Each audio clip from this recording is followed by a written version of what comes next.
Be a part of Going In Raw today at patreon.com/Steven Larson. Starting at $1 a month, you can enjoy Going In Raw ad-free, gain access to the daily 30-minute Going In Raw post-show, exclusive merchandise, and so much more. Support Going In Raw today. Click the link in the description. Boys and girls, this is the Undisputed Era. Adam Cole, Kyle O'Reilly, Roderick Strong, and you're listening to Going In Raw, baby.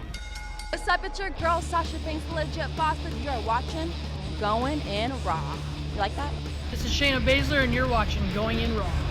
What's up? This is the most must-see WWE superstar of all time and his lovely, gorgeous wife, Marie. and you are going in SmackDown Live. This is the glorious one, Bobby Roode, and you're watching Going In Raw. Hey guys, this is Charlotte, and you're watching Going In Raw. What's up? It's the moonwalking, trash talking princess of Staten Island. I want to remind you all that Mela is money, and you're watching Going In Raw. Hi, this is Shinsuke Nakamura. Just keep watching Going In the Raw. This is the knockout artist, Cassius Ohno, and you're Going In Raw. Hey, friendo, Steve here. And Larson. I'm going to try that again, Larson. Hey, friendo, Steve here. And Larson. And welcome back to, hold on a second. Not quite all the way there. Hey, friendo, Steve here. There you go, and Larson. And welcome back to Going In Raw. There you go. Yeah. Anyways, the only pro wrestling podcast you need to be listening to right here at youtube.com/Steven Larson, and available wherever fine podcasts are. Be sure to hit that subscribe button and the notify bell next to it to make sure you're always getting your new Going In Raw notifications. We're also available on the Patreon at patreon.com/Steven Larson. We got a wealth of great reward tiers there, including the $1 reward tier where you get this show ad-free on the Patreon wall, both video and audio, and you can have that audio sent directly to your RSS feed completely without ads. Yeah. It's fantastic. It's good. For $1 a month, which goes a long way. Long way. I put the shirt back on Adam Cole, baby, because you know what? It's cold. It is cold. It's that time of the year, Larson, it's cold. Yeah, so it's cold. yeah, we're doing that. Anyways, yeah, on the Patreon. Tomorrow on the Friday show, I read off a bunch of. We already filmed it. I read off all the patrons from the last 24 hours. Yeah. You know what? That this morning. I'm gonna do it again because you know what? Very well. Some people might have been. Signing up their page and like, I want my shout out immediately.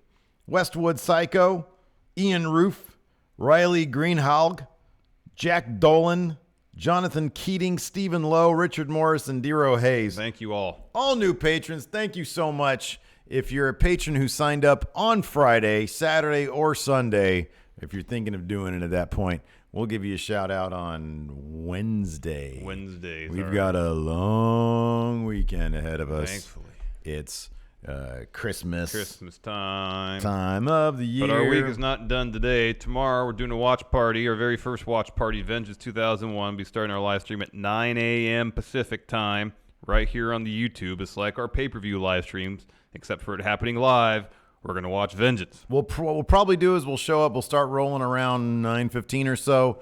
We'll give it about 10 minutes so people can get their network figured out. And then all together, we'll give it a count of 10 and we'll hit play.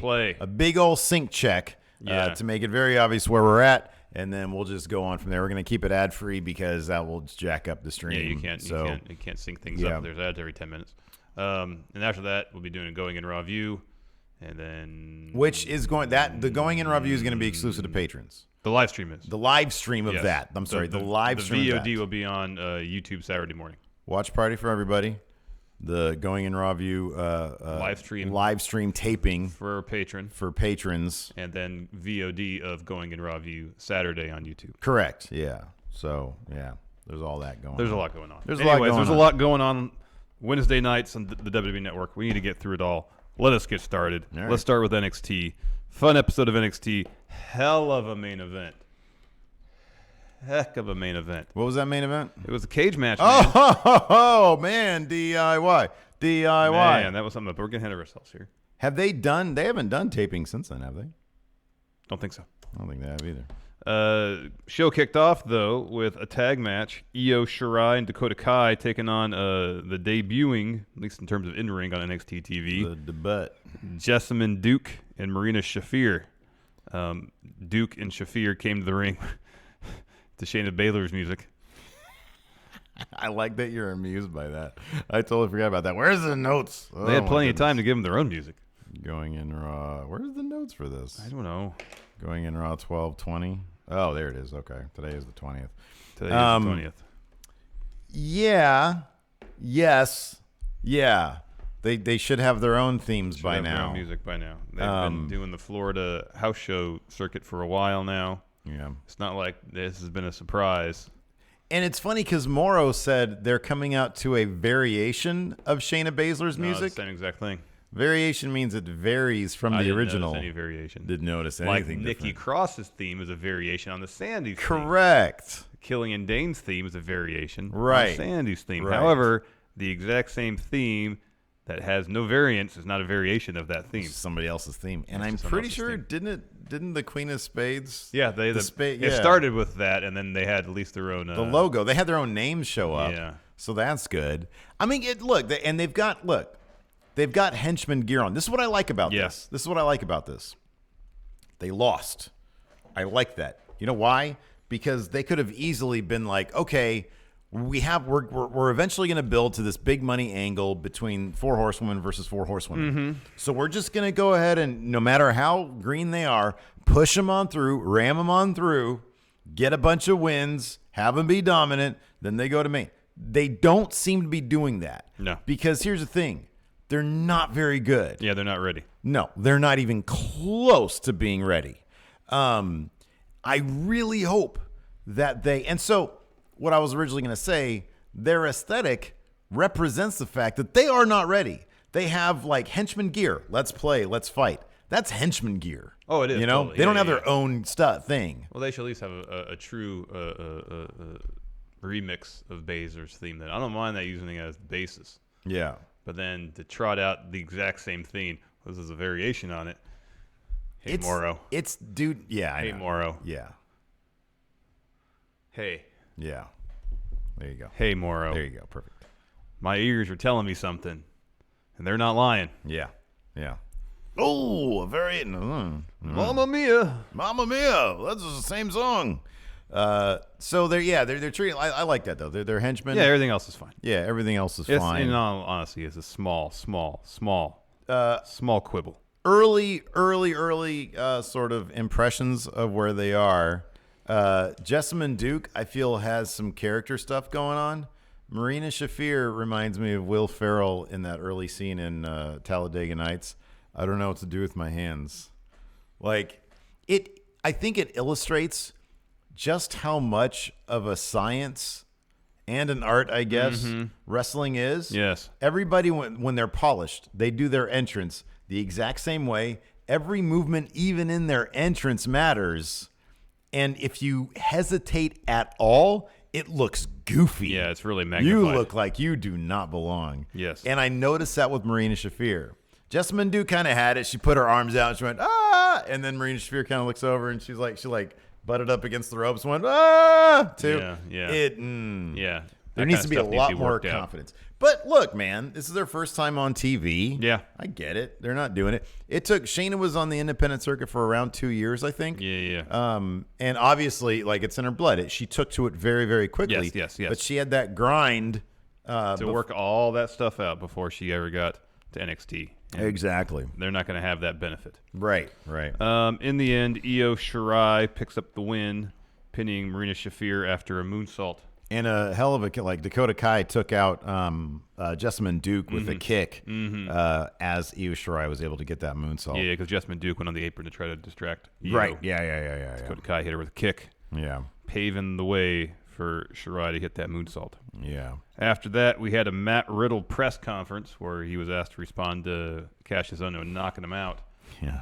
A couple weeks back. He goes, well, we'll get in the ring. Well, last time I was in the ring, I knocked him out in 7 seconds. So let's get in the ring again. I'll knock him out in 7 seconds again. Yeah. Bro. Sorry, bro. Gotta go. Thanks, guys. See you later. He's great. He is great. He's awesome. Next, okay. Adam Mayhem Aaron Mackey took on Dominic Dye-Juh-Koh-Vich. I did not see that coming. So his real name is Chris Dijak. Yeah. and his name in Ring of Honor was Donovan Dye-Juh. Yeah. So I thought it'd at least be Dye-Juh-Koh-Vich. Yeah. Donovan. Because I just take from experience. Dominic Dye-Juh-Koh-Vich. There's Donovan Dye-Juh. Yeah. I know how that's pronounced because I've heard it several times. Yeah. Chris Dye-Juh. And then, because that's how they pronounce it on NXT. Yeah. And then I know Adam Kovic is Kovic. Oh, sure, yeah. So I put those two together. I thought it'd be Dye-Juh-Koh-Vich. Yeah. But instead, it's Dye-Juh-Koh-Vich. Dye-Juh-Koh-Vich. And everybody, when they said it, had to think before they said it. Wow, look at Dye-Juh-Koh-Vich out there. Wow. Yeah. That was rough. Yeah. How are people supposed to chant that name? Oh, you can't. It's a chantless Well, name. Dye-Juh-Koh-Vich. No, you can do it. Dye-Juh-Koh-Vich. Dye-Juh-Koh-Vich. Yeah. Yeah. Yeah, wow, that was tough. That was really tough. Dye-Juh-Koh-Vich. I'm just going to call him top notch, dude. Len Kick in here says it's Vic, not Vich. No, they said Vich. Yes, they did. They said Vich a couple times. Yes. Dye-Juh-Koh-Vich. Yeah. It's so bad. No laughing, no smiling from him this time. A lot of feasting of your eyes, though. Okay. So his catchphrase is feast your eyes. Yeah. His finisher is called feast your eyes. And then he has it on his pants. He has it on his pants. And then he prompts the crowd to chant not Dye-Juh-Koh-Vich, because good luck with that. But feast your eyes, yes. But feast your eyes. That's easier to say. So there's a lot of feasting of eyes going on there. Yes, but still in my mind, not enough. Should be more feasting of the eyes, to be honest. Yeah. But successful debut for Uncanny Ironfish said, but the ring announcer said Vic. But all the announcers the announcers said Vich. And with Otis, but maybe he's right. And with Otis, they go Otis Dozovich. Yeah. It's confusing, man. It's so confusing. Why not just make it Dye-Juh-Koh-Vich and then it's easy? I liked that they gave him a little dude he could throw around. Mm-hmm. There's that suplex where he just ended up chucking the dude. Yeah. That was fun. And I kind of missed the smiling and giggling through. Yeah, no, he was all intensity this time. He was all intensity. It's top notch, totally. It's just top notch. Like it's top. He's gonna come out and do a promo and say no, no, no, no. Instead, feast your eyes. I like this better. Yeah, feast your eyes. I guess, or it should be feast your eyes. I guess so. That's just awkward though. It's all awkward, man. Well, it should be more feast. Yeah, feast your eyes. Your eyes. Anyways, he made quick work of Aaron Mackey, pinning him after like a fireman's carry knee, which he called. It's called. Well, it's to the face, so like feasts your eyes on a knee, I guess, is the point. I guess so. Like your eyes are going to be feasting on my knee. I feel like they're overbranding him. And yet not branding him enough. It's a weird dichotomy here. He's an interesting character, man. I mean, he's top notch, It's weird. But yeah, we'll see where he goes with that. I'm still looking forward to matches with him and Matt Riddle, Cassius Ohno, and Keith Lee. I heard because they tore it up. Yeah. Back in like PWG and a couple other places, I guess. Kind of feel like Dye-Juh-Koh-Vich has a lot going on in his pants too. Kind of need to simplify that a little bit. What? Sorry? There's a lot going on in his pants. He had his name across his rear. Oh, I thought you meant in his front area. And then like on one hip it said "Feast Your Eyes," and then like the other hip had like the Maryland flag, and there's something else going on in the front there. It's just a lot. What is it with people from Maryland always wanting their flag on their gear? Interesting. It's an interesting looking flag. Yeah, that's true. But is there a special pride coming from Maryland? I have no idea. It's Maryland. Nothing against it. No, Maryland's. I've been there. It's not exactly California, though, is it? Well, I mean, geographically, no, it's not California. That's a good point. Good point. Anyways, yeah, there's a lot going on there. Well, I wonder if the, as far as I know, there's only been Mojo and now Dye-Juh-Koh-Vich who have used. I just want to say Dye-Juh. I know the Maryland flag and their ring gear. Well, yeah, that's two people out of a roster of like 80. It's not a whole lot then. Percentage-wise, it's not a whole lot. Was that 4%? I don't want to do math right now. But it's such a distinct pattern, distinct look. Like they put the California flag on your ring gear. You got a bear and it says California Republic. That's rad. That's but everybody awesome. knows exactly what's going to be. Yeah, if you don't know great. what the Maryland flag look like, that's kind of a cool pattern they got on there. Oh, I'm not huge on that. It's got a color scheme you would like. What is it? Gold and red and black. Yeah. I'm not huge. No, I don't like it. I don't like it. All right. They need to take that off. Here's the thing. It's fine. Does man. being from Maryland add? Okay, so for example, Matt Riddle, right? Yeah. They bill him from what, Venice? Or no, I think Vegas. Well, he lives in Vegas. Oh, okay. I don't know where they bill him from. Okay. He's got a California vibe, though. He's got like a surfer dude vibe. Yeah, but I don't know where he's from initially, though. If they build him from California, I'm just saying a dude like that. Yeah. He comes out to West Coast music, West Coast gangsta music. Yeah.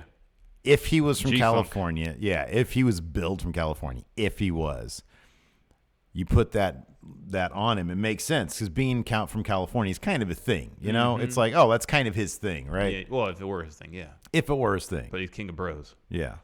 Which, it's sort of a surfer valley thing. I would get it if you have the California flag on you. Yeah.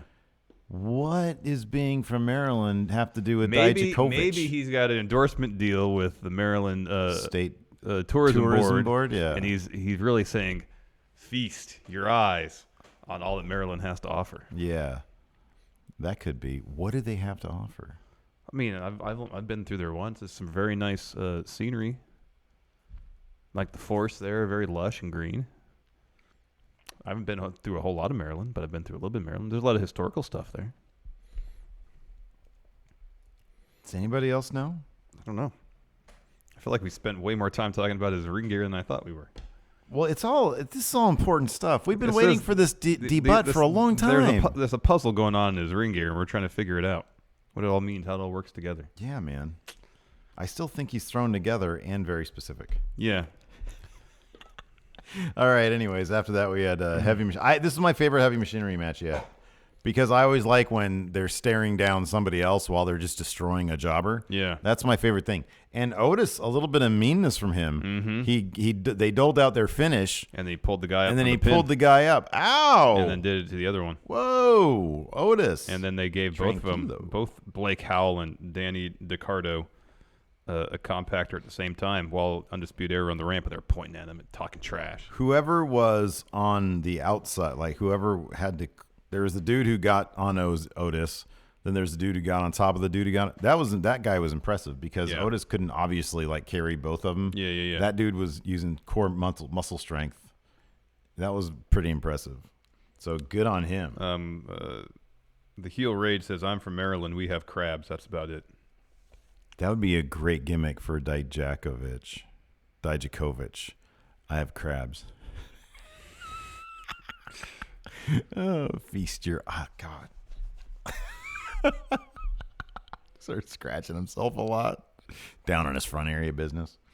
Anyways, so they were doing that because the Undisputed Era come out there because Heavy Machinery's going after those tag titles, which are totally not going to get because they're about to go to Raw or SmackDown. But they were out there, and Adam Cole's doing a lot of talking to the Undisputed Era. It's not really his problem, though. He doesn't have to deal with Heavy Machinery. Yes. They're totally going to lose Oda Undisputed Era because they're going to be leaving soon. Oh, yeah. So, yeah. After that, we had... Wow, geez. After that, we just had our main event. Oh, and it was fantastic. Yeah, this was so good. This was really good. I'm not going to put it up there with their previous match because I thought that was, super special. But yeah, it was. It definitely was. But this told a hell of a story, and we got kind of the payoff. I guess I was wrong. He changed it. It's not the Maryland flag anymore. It's Croatian. Is he of out of character Croatian descent? That I don't know, because before it was. Okay. And so I thought it still was. I guess I wasn't paying close enough attention. My apologies. Or maybe it always was that. Wow. I guess I was just wrong. Well, that's okay. We got a good 5 minutes out of it. So yeah, but then it ended up being it was a good 5 minutes on a false pretense. So it ends up it's not that good after. I feel like a good 95% of our show is all under false pretense. That's true. Anyways, Johnny attacks Aleister Black before the bell. I like this. So Aleister, good, 10 minutes into this, he's ready to win. He's already up the cage. Yeah. Johnny's laid out. And he just thinks to himself, no, I have not absolved him of his sins yet. I have to absolve him of 3 many more sins. Would you like some ice cream? So he climbs back down. They go at it again. Of course, as soon as he climbs down, Johnny pretty much immediately gets the upper hand. Yeah, I did like the Black Mass reversal from Johnny Gargano. Aleister Black went for it. Gargano shoved it to like the ring rope and then started kicking the ring rope. I thought that was pretty clever. That was good. There's some really good spots with that spot where they're up both on the ropes against the cage, and Johnny does a sunset flip powerbomb off that. Ooh, yeah. That was crazy. That looked rough. And then later on, he does it's a similar situation. This time he hits a Russian leg sweep off the ropes and goes right into Gargano escape. And Aleister tries to fight out of it, picks him up at first, and Johnny reverses it, still in the Gargano escape. Eventually Aleister picks him up, gets out of it.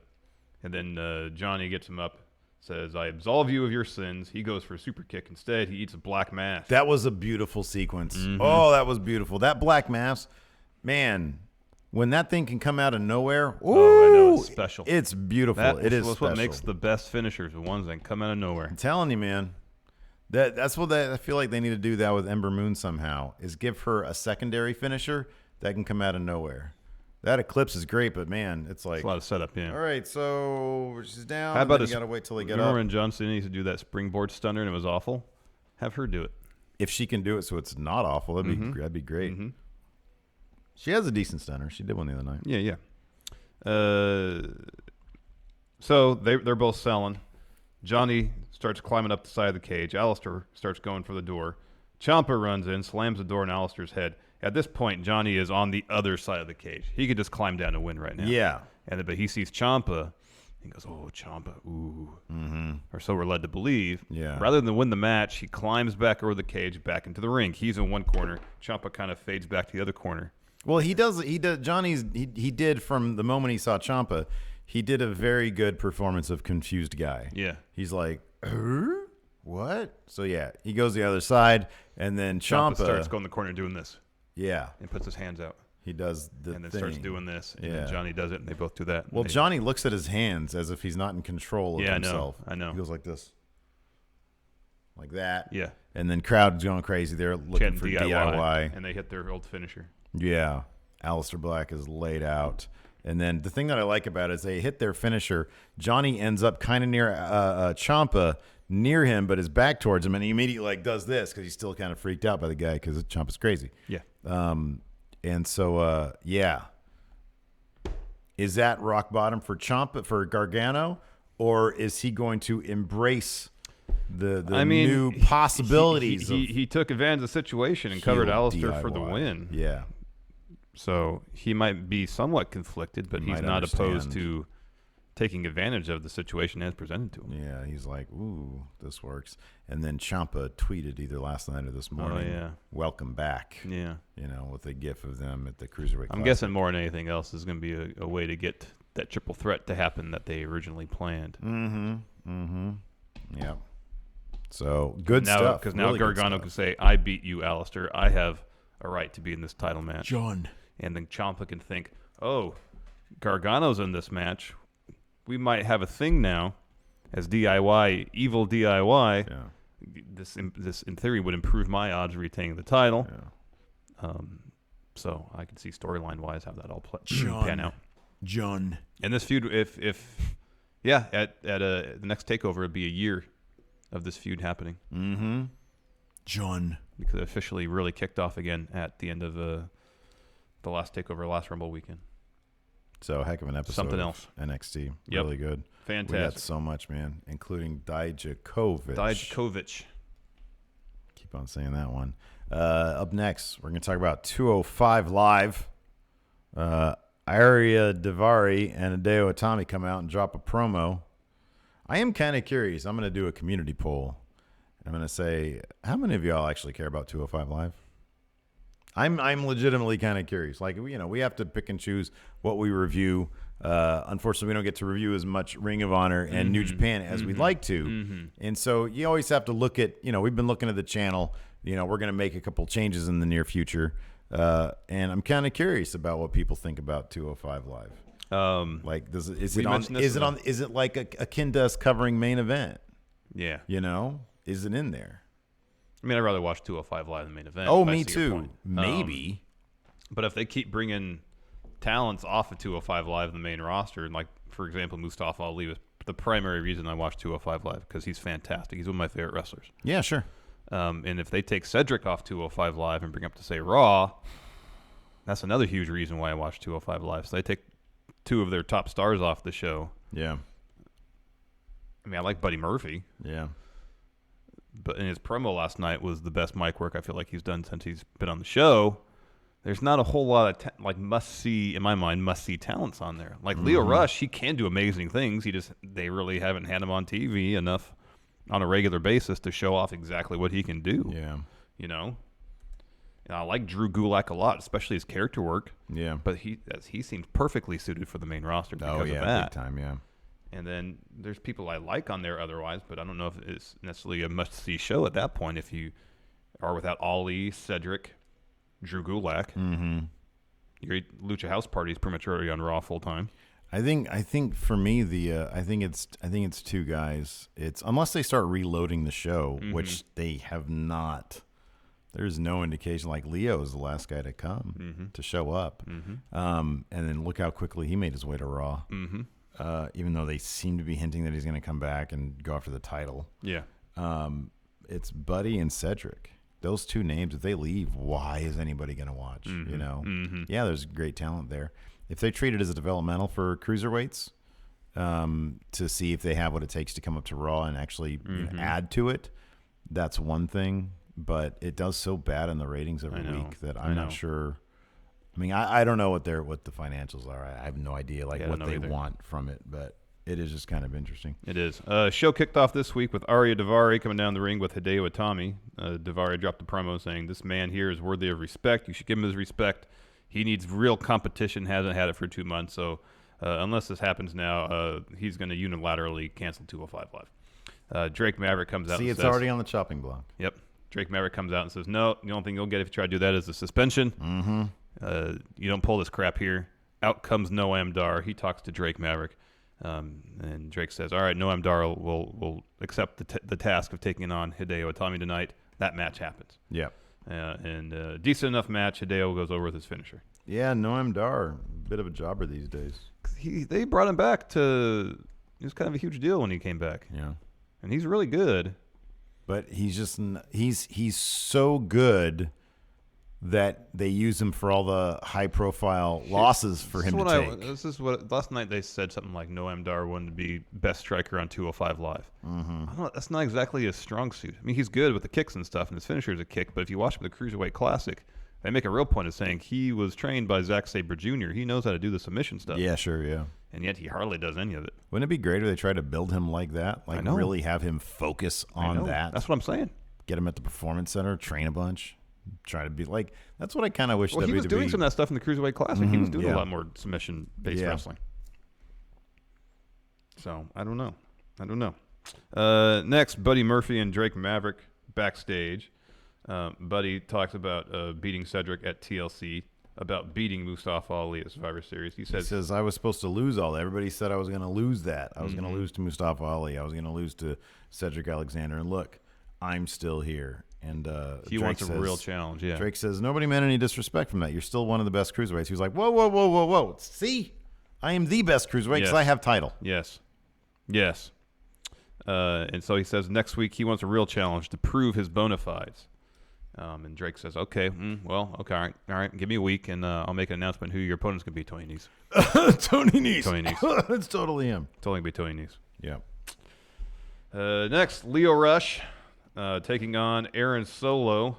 But they didn't say his name. No, they didn't, but it was on his pants, and I know who he is. And we recognize him. He's Yeah. Bailey's boyfriend.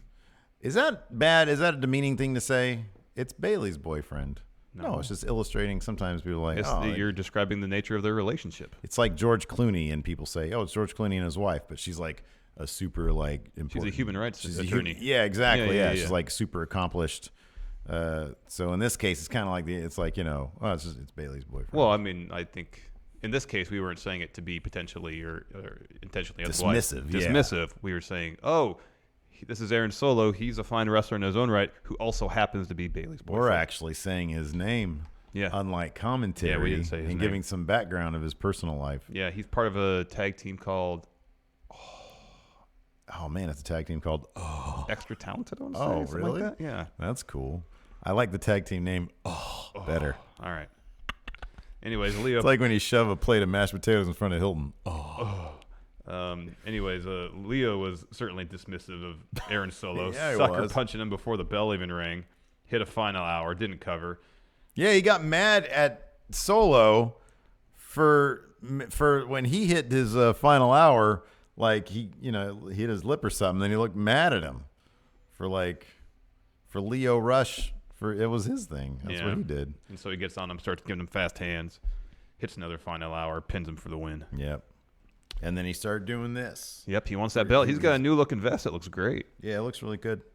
I wonder if they just don't know what to do. They're like, I really wonder if 205 Live is one of those things where week to week, Vince doesn't know whether he should try to make it better and push it. Triple H is in charge of that now. Or if he should, well, even Triple H, hey, look, not everybody has all the answers. Yeah. If Triple H is like, should we push it? Should we not push it? Or I wonder if it's a matter of, hey, I want to push it doing this. And Vince is like, no, we need him for this. Could be. It's probably a situation where week to week they don't know in various if they're departments push it have or different ideas and no one knows what's going on. Cedric Alexander had a promo next. It was decent. It was effective. Still don't know what they're going to do with him after this, though. Yeah. Seems like him dropping that or losing to Buddy would be a natural segue to a debut on Raw, but didn't happen. Yeah. After that, main event, 20-minute street fight between Drew Gulak and Jack Gallagher taking on Akira Tozawa and Brian Kendrick. Spanky. First, Brian, it's pretty funny that Drew came down for a street fight wearing a suit. Yeah, that was pretty funny. Kind of playing off the idea that people wear jeans for street fights. He should have had the knee pads on over the suit. Slacks. Yeah. And then, Brian Kendrick shaved his goatee, cut his hair, put some blonde highlights in there. And he literally looked like the same. Pretty much the that exact dude same he did has 20 years not ago. aged. Yeah, it's pretty impressive. There was a video of him from like 2001 that I found online. And, man, he looks the exact same. He's like one of them weird immortal people. Doesn't age, man. Yeah. Anyways, this is a fun enough match. But I agree with you, man. It's sort of like I kind of don't care. And the match wasn't so good. Sometimes a match just in a vacuum can be so good that you're like, I don't really care what the story is. This is a good match. It really wasn't that either. It was it turned serious and really silly. Yeah. There were some fun spots. Like that Jack Gallagher's drop kick when the dude was in a chair. Yeah. I'm just not sure we've been saying this for ages. I'm not sure what a heel Jack Gallagher really brings to the equation, man. I'm really not. So from what we've seen, not a lot. Like, he's so much fun when he's a face, when he's doing the goofy mirthless stuff. That's what he is now. Mirthless. He can at least take some sort of glee out of doling out punishment, but he doesn't even do that. I like him at maximum mirth. Yeah. Oh, yeah. Yeah. All the mirth. All the mirth. Overflowing with mirth. Yeah. Now he has no mirth. So, I don't know. 205 Live. Let us know what you think about it. I'm really curious about it. The finish saw Kendrick pin Gallagher after a top rope sliced bread number 2. That was cool. Yeah. Like I said, there's fun spots, and the moments of the match was fun, especially They're towards all the good end. wrestlers. Yeah. It picked up towards the end, especially. Mm-hmm. Like when Kendrick threw Gallagher into Drew Gulak while they were in the office chair. All the office chair stuff was fun. Yeah, well, generally office equipment is fun stuff in wrestling. I like when they tied Gulak to the ring post and just started chopping the crap out of him. Yeah. Because I like chops. Yeah, chops. Not as much as you. Chops is the best move. It's not powerbomb? How's powerbomb not best move? Jackknife powerbomb? No, it's chops. Last ride? Chops. Give me a last ride. Chops. Dude, Fabian Eichner had a spinning last ride on some dude named Eddie Ryan. Waymaker probably knows who he is because he knows all the British guys. Yes. Anyways, we're going to talk about NXT UK episode 17. 17? You had 17. We split them up this week. We split them up. I couldn't. I don't have time. I have a family. You have a family. We both have families. Start off with Jordan Devlin versus Wild Boar Man. Oh, yeah. Forget his name. Anyways, Devlin won. Then he cut a promo talking about Trump. The ace trumps all. Oh. He says, I'm the ace. Trump as verb, not as proper noun. Not the guy that Yeah. This is like a deck of cards. Yes. He is the ace. He trumps all. He trumps everything. Yeah. Exactly. The verb, I said, yes, not the proper noun. Correct. Yes. After that, you missed it. It was a Mustache Mountain Street interview. Darn. Where the guy doing the interview clearly was in a studio somewhere. Because all of a sudden when he stops the question, you hear... Oh, okay. Man, they got to get fixing on the audio issue. But I didn't care for two reasons. Number one, again, they were... Dapperly dressed? Dapper, man. Dapper. So dapper. Trent Seven just oozes charisma. Everything he says. Don't understand half of it. Tyler Bates, still a low talker. But the scenery behind them, people like Wayne Maker, Alex C., they just take that stuff for granted. For them, it's just another day on the street. But, man, the architecture out there is so beautiful. Yeah. It's so beautiful. They did a street interview, and they talked a little bit about having to take on Saxon Huxley and Tyson T-Bone later on in the night. And then they talked a little bit about Gallus, how they've got them and Pete Dunne have beef with Gallus. But he said, in the end, all we care about is that tag team gold. So that's what we're going to go after. Yes. Because that's what everybody's going after. Yeah, everybody. Now even Fabian Eichner, based on the episode I watched. No kidding. Yeah. Oh, no. Anyways, continue. Okay. After that, Radzi, the interview guy, interviewed Mark Andrews and mod guy Flash Morgan Webster. Yeah. They talked about having to take on Zach Gibson and Drake and I gotta see James that. Drake, Yeah. which I think you saw. Yeah. No promo from Zach Gibson, though. That's a bummer. Speaking of promos, these guys are terrible. Mark Andrews, I'm sorry. It's just so... It's not very charismatic as promo. Like, yeah, you go from Trent Seven, who's like literally like the De Niro of NXT UK. Yeah. He's like De Niro, Pacino, and All put together, yeah. and Daniel Day-Lewis, all put Yeah, together. yeah. Right? And then you got a guy who's talking about, we're the most exciting brand in the UK. There's no glass ceiling here. There's no glass ceiling for us. I'm sorry, there is a glass ceiling for NXT UK. for guys, well, he's made his way up before into NXT Prime. Pete Dunne will be fine. Yeah. But for everybody else, I don't think they're going to go to Prime. Anyways, but hell of a wrestler, both those guys. Yeah. I love their wrestling skills. Yeah, the tag match was pretty fun. Love their wrestling skills. After that, Fabian Eichner took on a dude named Eddie Ryan, who came out in like a superhero cape. He kind of had like what you'd think sort of a cartoonish Roman warrior would wear. All right. Like a cape and then like, some Helmet trunks. with some armor. But not a helmet, a lion mask. Oh, that's interesting. Looked kind of like a cheap lion mask, but a lion mask nonetheless. Interesting amalgam. It was kind of like a tiger mask. The tiger mask. But lion. But lion, and I don't think it had a back to it. I think it had like a string for the back. It does seem cheap. Right. Anyways. Did he go to Party City and get his ring gear? Kind of felt His like entrance it. gear, I mean. Kind of felt like it. However, according to commentary, he's been man on the scene, for around 10 years. Crowd was really into him. They all knew who he was. Had a pure baby face look to him. Fabian Eichner comes out, leather. Destroyed him. Leather. It was a fight. It was an actual fight. Eichner eventually used steel steps on the outside again. Yeah, that's rammed him into them. Primary gimmick, yeah. Brought him back in. Spinning last ride power bomb. Looked amazing, devastating. 1, 2, 3. Lion guy. Done. Back of the line for you, pal. You're not in NXT UK. There is a glass ceiling for you. A couple people are saying that Eddie Ryan is the English lion. That's his gimmick. Yes, that's what they called him. Thank you. Thank you all. Makes sense to the lion mask now. Correct. The English lion. Yeah. Do they have lions in England? Not. Well, there's one. Yeah. Eddie Ryan. They're brought in, but not. Yeah. I don't believe lions are native to the United Kingdom. No. Probably not. Not allowed out here in America either, I don't think.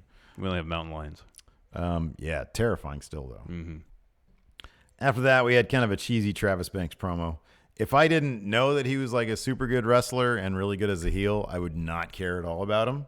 But we've seen him before, like prior to this, so like I know it's just frustrating. I know how good he is, and I just don't feel like it's translating. Mm-mm. He needs some different ring gear. I'm not a huge fan of the. Is it a New Zealand or is it Australia? New Zealand, yeah. It's just cloth. It just looks like cloth. Anyways, it's kind of a cheesy video package promo. After that, we had Tyson T-Bone and my new partner, Saxon Huxley. Such a weird team. Versus Mustache Mountain. A lot of this was just Trent Seven taking a beating.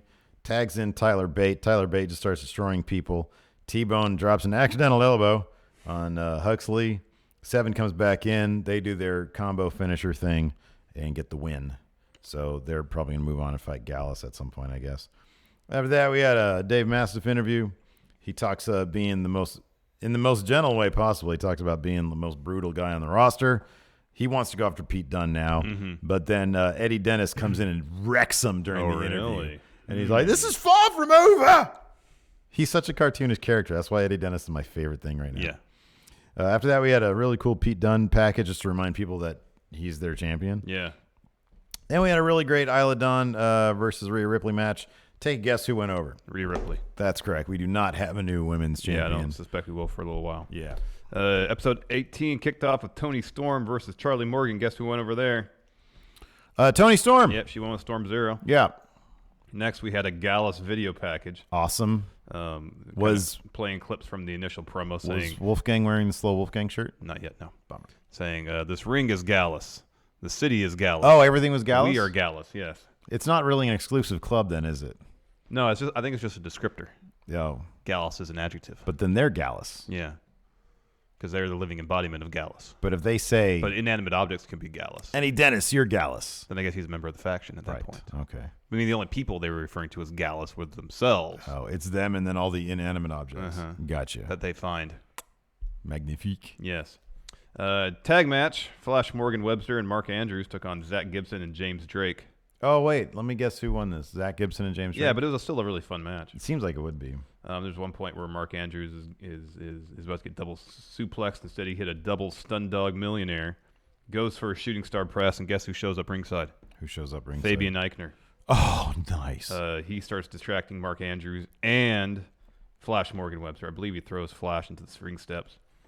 Andrews does hit shooting star press. However, while he's being distracted by Fabian, there was a tag. James Drake was no longer the legal man. Zach Gibson was. So Mark Andrews hits shooting star press. He's waiting to get a pin. Ref's like, no, James Drake is not legal. Zach Gibson comes in from behind, puts Andrews in Shankly Gates. Nice. Andrew taps. Soon to be NXT UK's number one tag team. Fabian Eichner then goes in the ring, starts beating down Mark Andrews. He goes for a powerbomb. Flash Morgan Webster gets in the ring, makes a save, knees Eichner out of the ring. Wow. Okay. Wow. Next, Killer Kelly versus Nina Samuels. Guess who won this one? Killer Kelly. No, Nina Samuels. Really? Yeah, I was kind of surprised by that too. Wow. Guess who won this one? That's cool. Right on. Yeah, she won with like a fireman carry neck breaker, that move that AJ kind of does where it's on the shoulder, flips him over. Oh, yeah, that's cool. Neck hits on the knee. Well, that's good. I like both of them. Yeah. Killer Kelly, boy, she takes a lot of L's. Yeah, she does. She's got really good theme music. Yeah. And I like she has no Titantron. It's just all lights. Rhea Ripley's theme music is great. Yeah. It's like freaking metal and stuff. Yeah, it's like a bunch of screaming. Screaming. It's a bunch of screaming. A lot of screaming. It's terrifying. She's terrifying. Yeah. Next. So this bugged me. Oh, good. Fabian Eichner delivered an interview. Yeah. And he says, essentially, he's fed up with Flash Morgan Webster and Mark Andrews. I'm tired of these guys now. They're going after those tag titles. So guess what? I am too. I'm going to find myself a partner. So he's going to form a tag team out of spite. He's doing it out of spite. It's just a cool thing to do, man. Everybody's in a tag team now. They're like 2 weeks away from this takeover where they're going to have their first tag champions. It's like they realize no one here is a legitimate contender to take on Pete Dunne. So everybody is a challenger for these tag championships. We'll put everybody in tag teams, and Pete Dunne will just exist on this elevated tier above everybody else. He just shows up in video packages. Yeah, pretty much. Has his contractually obligated title defenses once a month until Walter comes in. Pete Dunne is the new Brock Lesnar. Yeah, I know. Yeah, but I mean, he actually wrestles. Yeah, regularly. They need a mid-card title desperately. Well, no, I think they've just done a horrible job building up anybody else to seem like a viable contender. 2 wins in the singles division gets you a title shot, and it shouldn't be that way. I know. There's no stories between anybody else. Nope. Like all the stories are about tag titles. That's what all the stories are. Except for they might have a story with Mastiff and Dennis. Yeah. Like at least that's a story. But the fact that we can point that out sort of like illustrates how bad how few stories that are actually happening right now. Main event: Dye-Juh-Koh-Vich versus Travis Banks. It was actually a pretty fun match. Travis Banks had the Rock tape on his shoulders. Of course, that's a target for Dye-Juh-Koh-Vich. He goes after the shoulder. This is like the first time I can really remember seeing full-on, super intense Travis Banks in NXT UK, like we saw him. Oh yeah, I might watch this match. Where he's just running all over the place, diving, doing double That's stomps cool. all over I'll the place. check that out. The only time he stopped is when he had to sell. Yeah. Otherwise, he was just a ball of energy and was probably slow. watch this episode tonight. In the end, Dye-Juh-Koh-Vich goes for his finish, his discus lariat. Travis Banks blocks it, but by doing so, hurts his shoulder. Oh no! Which allows Kofi an opportunity to hit his lariat for the win. That lariat is Gallus. Dye-Juh-Koh-Vich goes over. Dye-Juh-Koh-Vich is Gallus. Yeah. Travis Banks? Apparently not Gallus. Not Gallus. He's also from New Zealand, which is not Gallus. Gallus is a Scottish thing. Right, exactly. Yeah. So, McGriddles, Gallus, yay or nay? Well, yeah, yay, absolutely. They are in your taste buds, but not in your innards. Yeah, well, innards, Gallus, yay or nay? Depends on the state of them. Like if they're healthy, if they're operating correctly, then Gallus. Completely Gallus. Okay. This tree, Gallus? No. Really? It's got all sorts of cool stuff on it. I mean, the tree itself, no. The decorations, yes. Wow. Okay, interesting. iPhone Gallus, yeah or nay? Yeah, I guess so. Oh, this is Super Gallus. Super Chats Gallus? Yes, let's go do to you him. Do you need to go take No, care we're of your good. business? We're good, I think. You're good? Yeah, I think I'm good. All right. Being good is Gallus. Yes. All right. Jay Sean Lawrence, he says, Aleister Black will be the star of this company someday. John, I'm going to be the star of this company. You could be right. Three many stars. Rich Hardesty, feast your eyes on the front area, biz. Jeffrey Nguyen, I swear, Dye-Juh-Koh-Vich, gosh, it's hard to say. Dye-Juh-Koh-Vich. It's just a big troll job on us. Feels that way. No, it's not. No, Dan Matha was a troll. This seems legit. It seems legit and a troll at the same time. Yeah. Jeffrey also says Dijak is from Massachusetts, so it's completely off on all the Maryland stuff. Awesome. My apologies. Very it's completely cool. off. Massachusetts I swear is- at one point he had something with Maryland. I could have been confused. Lots I'm old. of- I get confused easy these days. I'm sorry. Dude, me too. Oh my gosh. I'm losing my mind. Massachusetts is great. Boston's there. Lots of history, American history there. I've always wanted to go and check it out. I've never been to Boston before. Yeah, I'd like to. Or anywhere in Massachusetts for that matter. The latest season of Outlander is in Boston, I think. Or My maybe wife last watches that season. show. I don't. My wife watches that show a lot. It just seems like a lot of talking. Well, there's some cool time travel stuff going on. No, I get that. And there's sex in it, too. Yeah, I get that, too. That's pretty cool. And just never grabbed me. Yeah. Anyways, she was watching a scene last night where, like, the dude was bathing the time travel lady. And it was like, oh, yeah. You know, it was good stuff. All right, very well. Percolnatori? I'm sorry if I mispronounced that. I'm sure I did. It's like that name is as bad as Dye-Juh-Koh-Vich. Push Steve Hunter to the moon. Oh, yeah. No, I could see that. David Prock, who will benefit most on 205 Live for Mustafa Ali's shift to SmackDown? Probably Leo Rush. Not 205 Live, tell you what. Fred the Shed got a lovely close-up during Eddie Dennis's entrances at Dennis. At NXT UK. You guys ever showed up on TV or could be spotted in the crowd? Yeah, if you watch... A bunch of times, yeah. Payback from last year, we're dead center. Yeah, I felt a bit self-conscious because, like, people kept on tweeting at us, I'm trying to pay attention to the show, but I just see your faces there. Yeah.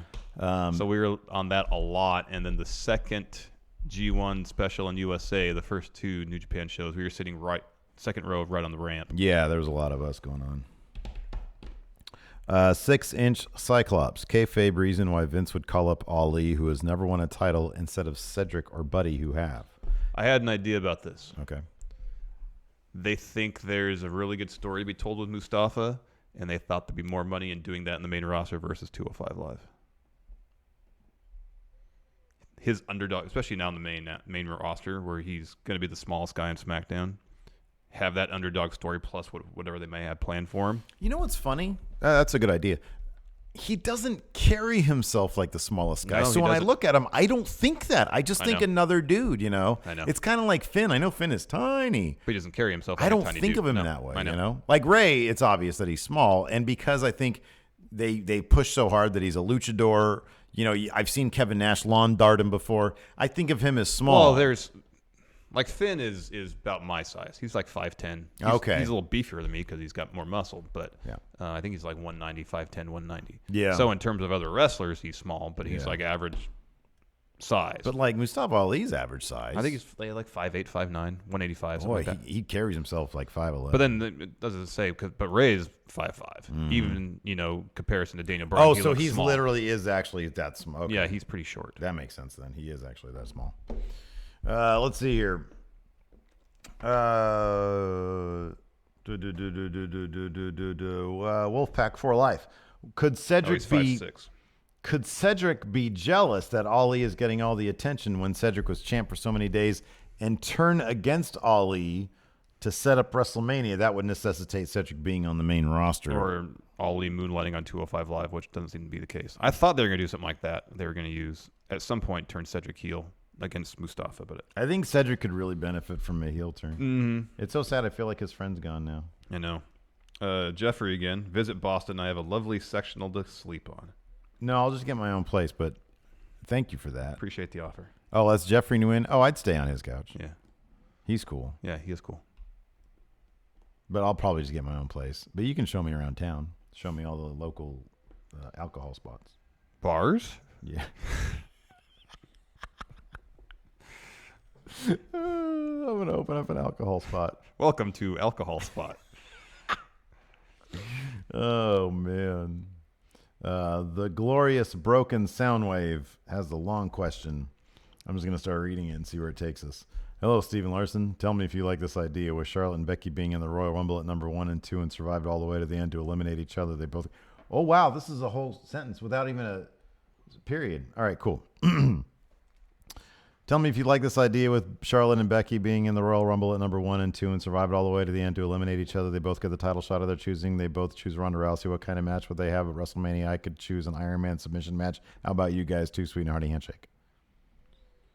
Sounds good. I like it. I think Sounds it's good. I'd like to see a submission match with those two. That'd be cool. Let's see here. Keegan, first off, did NXT pronounce Dye-Juh-Koh-Vich the worst way possible? Yes.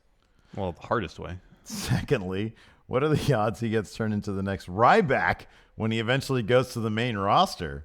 I think the days of Ryback guys are done, man. Yeah, I think so. I think so. Although their catchphrases are, they both involve feeding or eating. So what are the odds that they ditch Dye-Juh-Koh-Vich and just go with Dominic? They usually do the other way around. I know. They ditch the first name. But in this case, they should ditch the last name. Just call him Dijak. That's a cool name. It's a really it rolls off the tongue and it's got the word die in it and Jack. Like two of the coolest words. I don't know why they felt the need to change it. I don't get it. It's weird. It's doing way too much. It really is. They're overthinking things. Foxy Fox. Hey guys, with the Brian Kendrick shaving his beard and looking 10 years younger. 20. How old would Larson look if he shaved his beard completely off? I don't know. It'd be weird. We should do this as just sort of to try it out. No, we should not actually me shave the beard off, but do like some computer thing where it shaves the beard off for me, so I don't actually have to do it. We could find an app, I'm sure. Yeah. So let's shave the beard and then put some hair dye right here and just see how weird it looks. It'd be very weird. I'll do something equally weird. I'll shave my head. No, I won't. No, you won't. That'd be terrifying. Grow a mustache.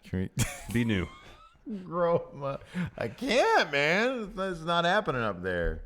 I can actually grow I think a legit Hitler stash. But over here it just doesn't work. Terrible idea.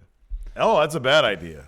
Jordan did it once for terrible idea for an underwear commercial. Everybody's like, why did he do that? Can you do the flavor saver? Can you grow that out? So here's the thing, here my goatee area is bad. I can do this right here. Neck beard then. I can do neck beard. Do Baron Corbin neck beard. Oh, that'd be terrible. No, you don't do that, and I won't do this. All right. Let's just keep things status quo. All right, How about that? I do have to cut my hair this weekend. That was getting too long. Comedically speaking, though, I think it'd be pretty funny if you did that. It'd be like Jerry's uncle when he drew like the eye. Uncle Leo, yeah. Uncle Leo. Yeah. He drew the eyebrows on him. The eyebrows were gone. Oh man. I did it's one time Marissa, because I have very light eyebrows. Yeah, you do. You know? Like my hair game is really weird. It bugs the crap out of me because my dad can grow a great beard too. My mom doesn't let him. And I'm like, what is your problem, lady? But anyways, Marissa once took some some of that eyebrow pencil. Yeah. And filled it in. And filled it in, and she would not stop laughing. I looked so silly. I imagine. I looked so goofy. All of a sudden, I had power eyebrows. It was ridiculous. Yeah. I am the way God made me. Let's see here. Best friendo Greg Morris. Since last night we had a cage match, what is the best gimmick match? He says he puts cage match at number 1. What's the best gimmick match? It's hard not to say a ladder match, though. Yeah. Or chairs. I like that Orton Ray chair match. Like Meltzer and Alvarez are crapping all over it. I don't get why. I thought it was awesome. It didn't overstay its welcome. No, it was like a good 7-minute chair clever match. Spots. Yeah. I don't know. And they were just kind of crapping on chair matches, period, though, so I still think they're into it. You know what I really enjoyed about last night's cage match is that they upped the pace, because most cage matches can be a little plodding. Yeah. Because they really didn't tell the story, the brutality of the cage. Yeah. They kept the pace up without losing any of the storytelling. Mm-hmm, yeah. Inherent in a cage match. Yeah. I really enjoyed that. Yeah, no. Never let up. I like that too. I thought it was really great. Anyways, is that it for show today? All right, we can do that. All right, cool. Anyways, do we have more super chats or no? No, we got them all. Good. All right. Are we doing a post show today? Or we could. Okay, cool. All right. Well, patrons, stay tuned. We got a post show coming up in about 10, 15 minutes. Let me get some music going here. Mm-hmm. There we go. Anyways, yeah, that's it for the show. Thanks so much for tuning in. Until next time, talk to you guys later. Goodbye.